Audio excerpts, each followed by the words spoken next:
Magdi-deny ka pa? Ayan, huwag kuha. Ha? Alam mo kung niloloko. Ha? Di mo iniisip yung anak natin.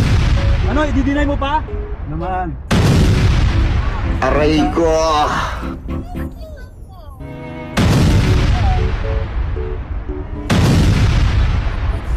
Sa trabaho ka. Mga anong oras ka uwi? Aray ko! Overtime ka ba? Oo, kasi tumawag kasi ako kasi gusto kita na niya. Kasi gusto ko na sa surprise. Kasama tayong dalawa.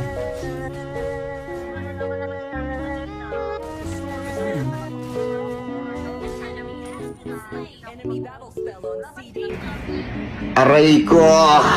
Halos isang buwan ka na lagi nag-overtime.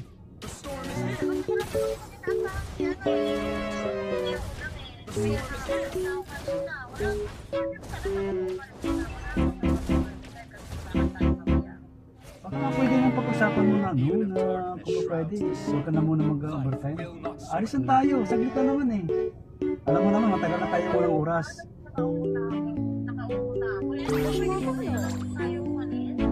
Oo nga. Hindi nga, kasi parehas tayo may trabaho, parehas tayo uwi ang natin. Siyempre, gusto ko rin na magkaroon ako ng oras sa'yo. Talaga bang nasa trabaho ka naman?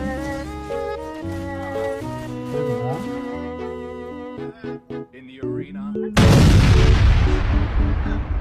Hindi kasi parang marami kong nakikita ng dyan eh. Parang parang naririnig ng mga kasama dyan eh. Wala mga kasama kasi overtime kasi na yan. Nandito kami sa labas. Ganun. Wala kang kasama? Diba? Wala. Ako lang mag-isa dito. Ako lang mag-isa.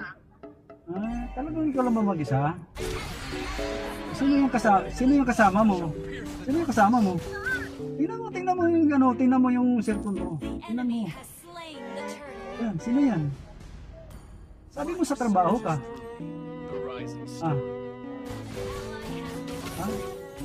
Alam mo, matagal na kitang minamanmanan eh. Dudan-dudan ako sa iyo eh. Yan ang lagi mong kasama. Talaga man sa trabaho ka? Niloloko mo ako eh.